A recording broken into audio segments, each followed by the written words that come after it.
வணக்கம் நம்ம இன்றைக்கான வீடியோ என்னன்றது பார்ப்போமா. இன்றைக்கி காலங்கடைக்கு போயிருந்தேன், அதாவது பழைய இரும்பு கடைக்கு. அப்போ என் கண்ட மாட்டினது தான் இது. இதை வந்து நான் அந்த கடைக்காரர்கிட்ட கேட்டேன், ஃப்ரீயாகவே எடுத்துகிட்டு போ அப்படின்ட்டாரு. இது என்னென்னு பார்த்தீங்கன்னா டிஜிட்டல் MP3 பிளேயர், அதாவது iPod MP3 அந்த மாதிரி சொல்லுவாங்க. அந்த மாதிரி ஒரு பொருள் தான் இது, இந்த டிவைஸு.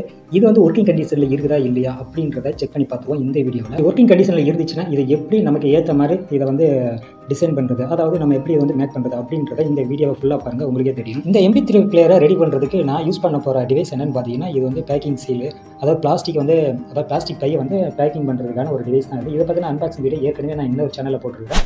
அந்த சேனலோட லிங்கையும் அந்த வீடியோ லிங்கை இந்த வீடியோ கீழே நான் கொடுக்குறேன், நீங்கள் வந்து கிளிக் பண்ணி பார்த்துக்கோங்க. அந்த சேனலில் வந்து ஒன்லி அன்பாக்சிங் மட்டும் தான் வரும், அதனால் நீங்கள் அந்த சேனலை சப்ஸ்கிரைப் பண்ணி வச்சுக்கோங்க. ஃபஸ்ட்டு அது வந்து ஒர்க்கிங் கண்டிஷனில் இருக்குதா அப்படிங்கிறத நம்ம செக் பண்ணிடுவோம் அந்த MP3 பிளேயரை. அதுக்கு என்ன பண்ணணும்னா ஃபஸ்ட்டு அந்த போர்டு வந்து நிறைய டஸ்ட் இருந்தது, அந்த டஸ்ட்டை வந்து IB கிளீனரை வச்சு ஃபுல்லாக வந்து ஃபஸ்ட்டு அதை வந்து க்ளீன் பண்ணிடலாம். ஸோ IB கிளீனர் மேலே வந்து ஸ்ப்ரே பண்ணி விட்டுட்டு ப்ரஷ்ஷை வச்சு சாதாரணமாக நம்ம யூஸ் பண்ணுற டூத் ப்ரஷ்ஷை வச்சு க்ளீன் பண்ணிடலாம். ஸோ க்ளீன் பண்ணி முடிச்சதுக்கப்புறம் அதில் வந்து நம்ம பேட்டரி வந்து கனெக்ட் பண்ணணும். ஏன்னா இந்த போர்டில் பேட்டரி அப்புறம் பார்த்தீங்கன்னா ஸ்பீக்கர் எதுவுமே கிடையாது. அதனால பேட்டரி கனெக்ட் பண்ணுற இடம் வந்து அவங்க மென்ஷன் பண்ணியிருப்பாங்க, எந்த போர்டாக இருந்தாலும் சரி ப்ளஸ் மைனஸ் அப்படின்னா. அதனால் ஈஸியாக நம்ம வந்து அதை வந்து ஃபைண்ட் அவுட் பண்ணிடலாம். ஸோ க்ளீன் பண்ணி முடிச்சதுக்கப்புறம் இதுக்கு பேட்டரி நான் யூஸ் பண்ண போகிறது பார்த்தீங்கன்னா சாதாரணமாக மொபைல் பேட்டரி தான், கீபேட் மொபைல் இருக்கிற ஒரு பேட்டரி தான் இதுக்கு வந்து யூஸ் பண்ணி பார்க்க போகிறேன், செக் பண்ணுறதுக்கு. ஸோ ஒர்க் ஆகுதா இல்லையா அப்படின்றத பார்த்துக்கலாம். பேட்டரி வந்து இதில் கனெக்ட் பண்ணிட்டேன், இருந்தாலும் இது ஆன் ஆகலை. ஒருவேளை பேட்டரியில் வந்து சார்ஜ் இல்லாமல் இருக்கும், அதனால் நான் டேரெக்டாக இதில் வந்து சார்ஜ் வந்து போடுறேன். ஏன்னா சார்ஜிங் போர்ட் கூட இந்த டிவைஸில் இருக்குது, அதனால் இதில் செக் பண்ணி பார்த்தாலே தெரிஞ்சிடும் ஸோ ஆன் ஆகுதா இல்லையா அப்படின்றது. ஸோ சார்ஜ் போட்டு ஆன் பண்ணி பார்க்கலாம். சைடில் வந்து ஒரு பட்டன் இருக்குது, அந்த பட்டனை வந்து நம்ம ஆன் பண்ணி பார்ப்போம், டிஸ்பிளே ஏதாச்சும் ஆன் ஆகுதா இல்லையா அப்படின்றது. ஸோ ஆன் ஆகிடுச்சுன்னா போர்டு நல்ல கண்டிஷனில் இருக்குன்னு தான் அர்த்தம். கொஞ்சம் நேரம் போட்டு பார்ப்போம். ஸோ சைடில் இருக்க சுவிட்ச் தான் ப்ராப்ளம் போல இருக்குது, லைட்டாக இப்போ டிஸ்பிளே வந்து ஆன் ஆகிடுச்சு. அப்போ போர்டில் வந்து எந்த ப்ராப்ளமும் இல்லை, போர்டு வந்து நல்ல ஒர்க்கிங் கண்டிஷன் தான் இருக்குது. ஆனால் இது வந்து மறுபடியும் ஒர்க் ஆகுமா, அதாவது இது வந்து என்ன சொல்கிறதுனா மெமரி கார்டு போடுற டைப்பு. ஸோ மெமரி கார்டு போட்டால் அது வந்து ப்ளே ஆகுமா அப்படிங்கிறத நம்ம செக் பண்ணணும். ஸோ அடுத்தது இதுக்கான ஒரு பாடியை வந்து நம்ம மேக் பண்ணி ஆகணும். ஸோ அந்த ஆப்ரேஷனை மறுபடியும் ஸ்டார்ட் பண்ணலாம். ஸோ அதுக்கு யூஸ் பண்ண டிவைஸ் பார்த்தீங்கன்னா இதுதான். ஸோ இதுக்குள்ளேயே பேட்டரி இருக்கிறதுனால நம்ம அந்த MP3 பிளேயரை இதுக்குள்ளார வைக்கிற மாதிரி இதை வந்து நம்ம ரெடி பண்ணுவோம். ஸோ இந்த டிவைஸில் வந்து எங்கேயும் பார்த்தீங்கன்னா உங்களுக்கு ஸ்க்ரூ ஐட்டமே இருக்கல, எல்லாம் ப்ரெஸ்ஸிங் டைப் தான், ப்ரெஸ் பண்ணாலே எல்லாம் லாக் ஆகிடும். அந்த மாதிரி தான் இதை வந்து மேக் பண்ணியிருக்காங்க. இதை ஓப்பன் பண்ணி பார்ப்போம், இதான் ஃபஸ்ட் டைம் இதை நான் ஓப்பன் பண்ணி பார்க்குறது. உள்ளுக்குள்ள அப்படி என்ன எப்படி தான் இருக்குதுங்கிறத பார்ப்போம். ஸோ கலட்டினோடனே உங்களுக்கு தெரிச்சு ஓடுது. ஸோ உள்ளே பார்த்தீங்கன்னா வெறும் கூடு மாதிரி தான் இருக்குது. இந்த பக்கம் பார்த்தீங்கன்னா சின்னதாக ஒரு போர்டு, ஒரு பேட்ரி, அவ்வளோதான். இந்த சின்ன ஒரு பேட்ரி இருக்கிறதுக்கே இவ்வளோ பெரிய பாடி இருக்குது வந்து. அதாவது இதோட கேஸ் பார்த்தீங்கன்னா ரொம்ப பெருசாக இருக்குது, உள்ள பெரிய பார்ட்ஸ் இருக்குன்னு பார்த்தா எல்லாம் சின்ன பார்ட்ஸ் தான். ஸோ அந்த MP3 பிளேயரை விட இதுக்குள்ளே இருக்க பார்ட்ஸ் பார்த்தீங்கன்னா ரொம்ப சின்னதாகவே இருக்குது. அப்படி இருக்கும்போது பாடி கொஞ்சம் பெருசாக இருக்கிறதுனால நம்ம வந்து இதுக்குள்ளேயே நம்ம அந்த MP3 பிளேயரை வந்து வச்சிடலாம். இதில் தேவையில்லாத விஷயங்களை நம்ம வந்து கட் பண்ணி எடுத்துடணும்.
அடுத்தது பார்த்தீங்கன்னா அந்த இடத்துல மெமரி ஸ்லாட் ஒன்று இருக்குது, அது மெமரி கார்டு போடுறதுக்கு அந்த இடத்துல நமக்கு ஒரு ஹோல்ஸ் தேவை.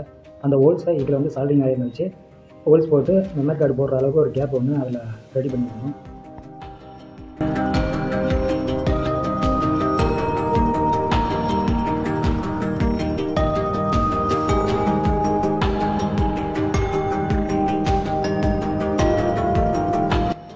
அடுத்தது இந்த போர்டில் பேட்டரிக்கும் அதுக்கப்புறம் பார்த்தீங்கன்னா அந்த இடத்துல பக்கத்துலேயே ஸ்பீக்கர் லைனும் இருக்கும்.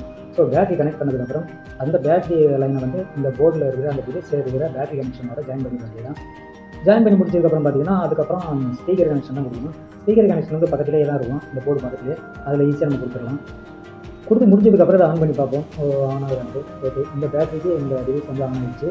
ஸோ ஸோ அடுத்ததாக அதை வந்து ஃபுல்லாகவே கம்ப்ளீட் பண்ணலாம். அடுத்தது பார்த்தீங்கன்னா அந்த பேட்டரி கனெக்ட் பண்ண பக்கத்துலேயே தான் ஸ்பீக்கர் லைனும் இருக்குது. ஸோ ஸ்பீக்கருக்கான கனெக்ஷனை இதில் வந்து நம்ம ஜாயின் பண்ணிக்கலாம். ஸ்பீக்கர் வைக்கிற இடத்துல சின்ன சின்ன ஹோல்ஸ் போட்டு ரெடி பண்ணிக்கலாம், ஏன்னா சவுண்ட் வந்து வெளியே வரணும் அப்படின்றதுக்காக. அடுத்தது பார்த்தீங்கன்னா இன்னொரு இடத்துல ஒரு சின்ன கேப்பு, அந்த கேப்பில் வந்து எல்இடி பல்ப் வைக்கிறதுக்கு. இன்னொன்று பார்த்தீங்கன்னா எல்இடி பல்ப் கனெக்ட் பண்ணுறதுக்கான ஒரு இதில் தான் கனெக்ட் பண்ண போகிறோம், அதாவது கனெக்ஷனு.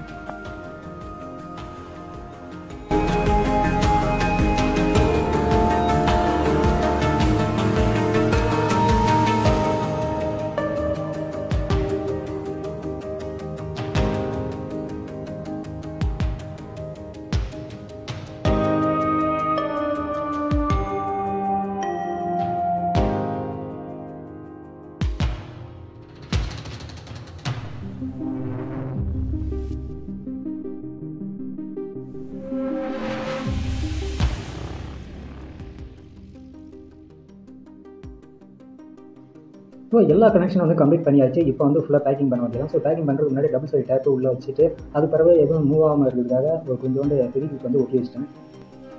இப்போ ஃபுல்லாகவே டிவைஸை வந்து க்ளோஸ் பண்ணிடலாம். ஸோ ஸ்க்ரூ எதுவும் போட தேவையில்லை, ஏன்னா ப்ரெஸ்ஸிங் டைப் ஆனதுனால அப்படியே அழுத்தினாலே லாக் ஆகிக்கும். ஸோ ஃபுல்லாக எல்லாத்தையும் லாக் பண்ணியாச்சு. ஸோ ஆன் பண்ணி பார்த்ததுக்கப்புறம் பார்த்தீங்கன்னா ஸோ டிவைஸ் வந்து ஆன் ஆகிடுச்சு. ஓகே, ஸோ டார்ச்சும் ஒர்க் ஆகுது. ஸோ அந்த பட்டன் வந்து டார்ச்சுக்காக யூஸ் பண்ணியாச்சு. அடுத்ததாக பார்த்தீங்கன்னா இதில் வந்து மெமரி கார்டு போடணும். மெமரி கார்டு போட்டுட்டு அதுக்கு பிறகு ப்ளே ஆகுதா இல்லையா அப்படிங்கிறத செக் பண்ணிடலாம்.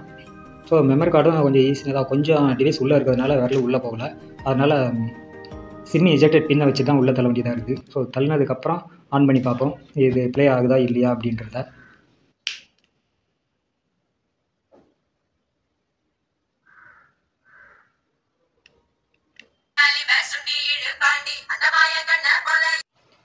ஓகே, டிவைஸ் வந்து ஆன் ஆகிடுச்சு. ஸோ ப்ளே ஆகுது.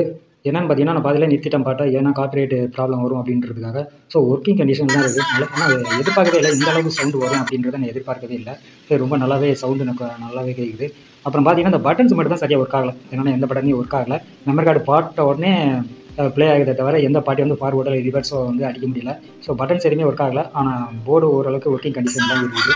ஸோ காயலக்கடையில் தூக்கி போட்டது யூஸ் ஆகிற மாதிரி ரெடி பண்ணியாச்சு. நான் ஏற்கனவே ஒரு வீடியோ ஒன்று போட்டிருந்தேன், எந்த ஒரு பொருளுமே வேண்டாம்னு சொல்லி தூக்கி குப்பையில் போட்டாலும் யாராவது ஒருத்தருக்கு உதவும் அப்படின்ற மாதிரி. இதே மாதிரி தான் இது குப்பையில் கடந்த ஒரு பொருளாக இருந்தாலுமே இப்போ எடுத்துகிட்டு வந்து யூஸ் பண்ணுற மாதிரி ரெடி பண்ணியாச்சு. இந்த மாதிரி வீடியோக்கள் உங்களுக்கு ரொம்ப பிடிக்கும்னா மறக்காம நம்ம சேனலை சப்ஸ்கிரைப் பண்ணிக்கோங்க.